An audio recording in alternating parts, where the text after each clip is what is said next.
ancient name, too! Well, it's fairly complicated. Let me give you the condensed version.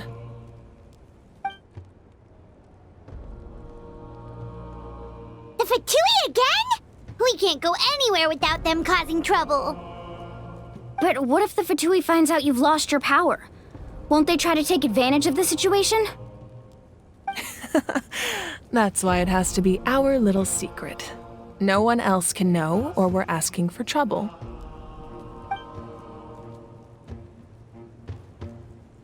Look, I wish I could offer you some sort of consolation, but I won't lie to you.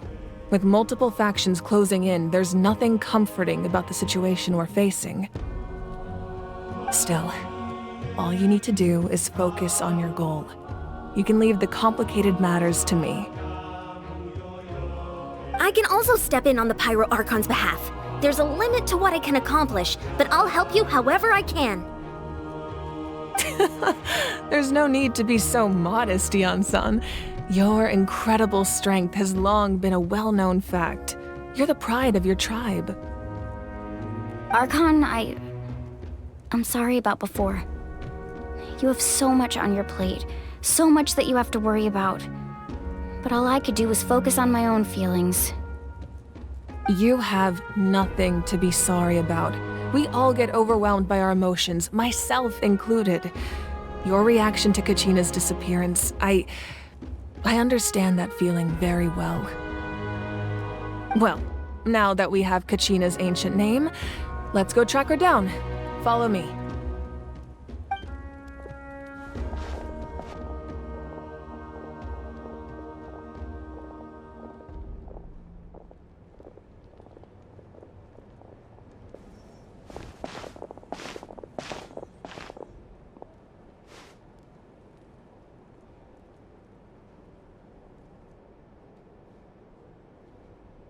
What is this place?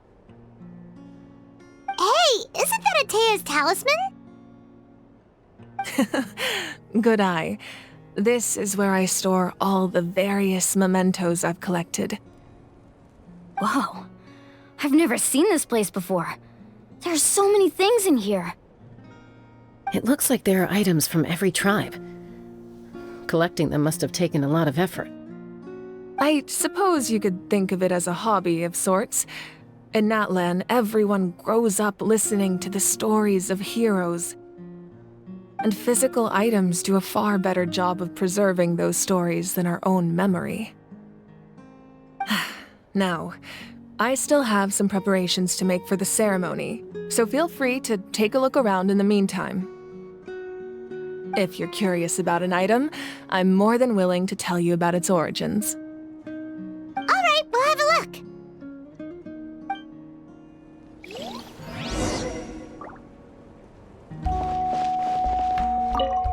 This flower looks like it's thriving. You must be good at taking care of plants, Archon. This fishing basket looks familiar.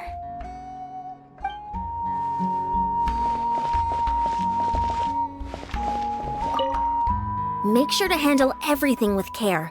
This cup, for example, it's heavier than it looks.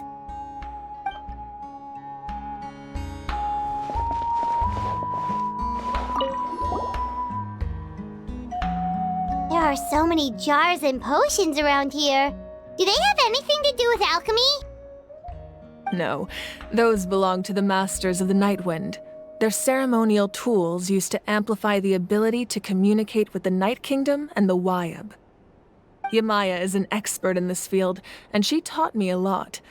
Even though she appears stoic and serious, she actually has a keen sense of humor. The tools you see here are quite traditional. Her students found them outdated, so she passed them on to me. The contents of the jars aren't all that special. Oh, except the big jar in the middle. That's what she really wanted to give me. Ooh, must be something really cool. What's inside? Grape juice. Huh? It's quite tasty, although probably expired by now.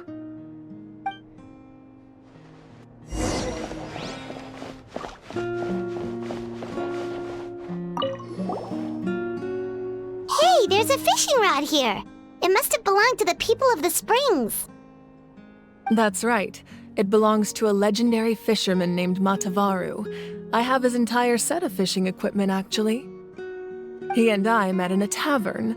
He told me about a particular kind of giant fish and his meticulous plan to catch it. In his eyes, I saw a hunger and a strong fighting spirit. To him, the sea was the battlefield upon which he staked his honor. So, did he do it? The next time I saw him, he was covered in scars. It turned out the fish he sought had been corroded by the abyss. He managed to kill the fish, but sustained a serious injury in the process, which meant he could never go deep-sea fishing again. Can a fisherman claim victory if he fails to bring back his catch? That's what he asked me in the end. Well, Paimon thinks he won. That was my answer as well. The experience was far more valuable than the prize itself. In the end, he didn't want his tools to go to waste, so he gave them to me. Wait, that means you also know how to fish. Maybe we can go head-to-head sometime.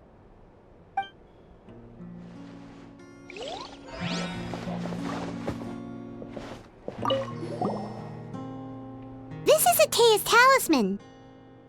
I'm sure you're familiar with this one already. Atea was rarely ever without it. The talisman brought her a lot of luck in battle.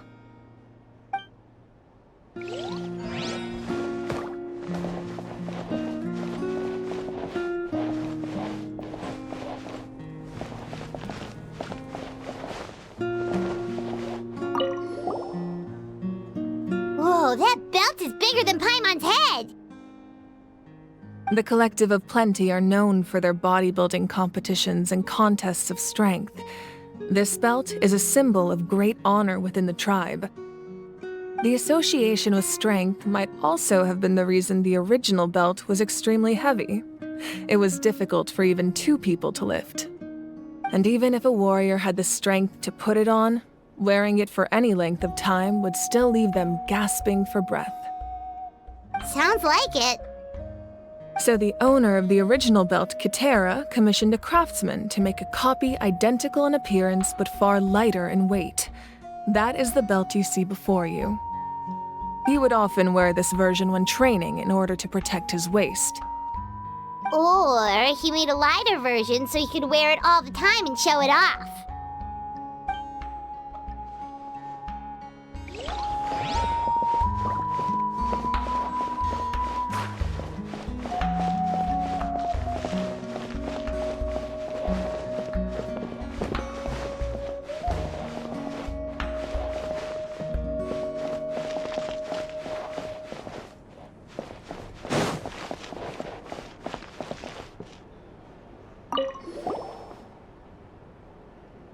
Whoa, this weapon is huge! Which tribe did it belong to? Ah, that weapon belonged to Tenoch, a hero from 500 years ago. Strictly speaking, he didn't belong to any single tribe. That's because even before the disaster with the Abyss broke out, he had already been exiled. Exiled? It was a punishment imposed out of necessity, but he accepted it all the same. He believed it was what he deserved. When the Abyss attacked, the tribes found themselves in urgent need of a powerful figure to lead them into the battle, and there was no one more courageous or resolute than him. He united the 6 tribes and accomplished great feats throughout the war. Ultimately, he perished, and because he had already lost his ancient name, the Ode of Resurrection was unable to bring him back. And so, he was laid to rest, alongside the countless warriors and civilians who lost their lives, buried in the soil of his native land. Wow, he sounds like a true hero. Indeed, even now his story is told throughout the land.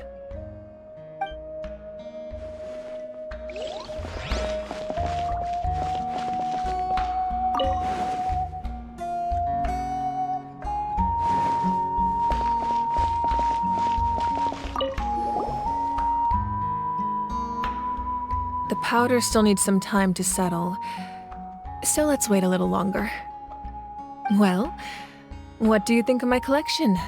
Do you feel like you have a better understanding of Natlan's culture now? Yeah, if each item represents a different story, seems like Natlan's really been through a lot. Does every item hold a special memory, just like Atea's talisman? That's right. The items in my collection actually serve a similar purpose to the ancient names passed down among the tribes. They demonstrate the true shape of time. The shape of time? Most people perceive time as a linear concept, almost like a straight line that can only move forward. We cannot change the past or predict the future. But there's also a different theory, one that I believe to be closer to the truth. Namely, that the past, present, and future all exist at once. At once? Paimon's not sure she understands. Let's say your journey ended right now. Thinking back on your experience in each nation, which one would you say was the most important? Exactly. Even at the end of your journey, the things you experienced along the way don't cease to exist. They become part of who you are. Take out a portion of that journey, and you would likely make very different decisions, and eventually arrive at a very different destination. The future is the same way. It exists even though it has yet to come to pass. We just lack the means to perceive it. Of course, there are those with the power to foresee the future. They simply call it by a different name. Fate. You're quite familiar with that concept, I would imagine. That does kinda make sense. The future hasn't happened, but already exists. Humanity excels at living in the present, but too often we forget the past and neglect the future. While the pilgrimage and the Night Warden Wars lead us to a better future. Only by uniting the people of Natlan across countless eras can we fight back against an enemy as formidable as the Abyss. To come up with such a set of rules, the first Pyro Archon must have possessed a level of insight I can only imagine. That's correct. At first, he was a mortal man with no special power.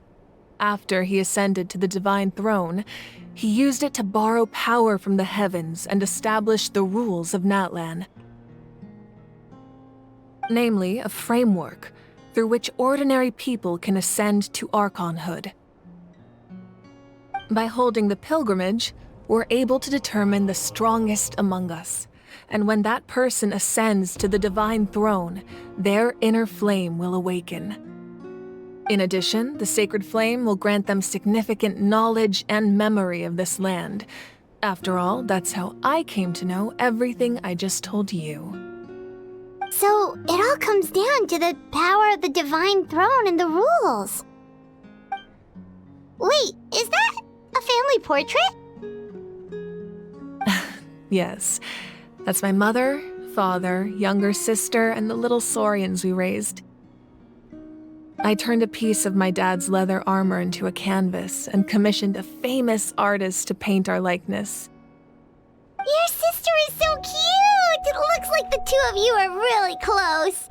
Paimon was having a hard time thinking of an Archon as an ordinary person, but seeing this portrait, it kind of makes sense now. It really doesn't look like there was anything special about you before. Oh, wait, is Paimon allowed to say that? A little late for that question, don't you think? Sorry! Paimon's so sorry! Paimon's mouth works faster than her brain sometimes! It's all right. I'd never get upset over something like that.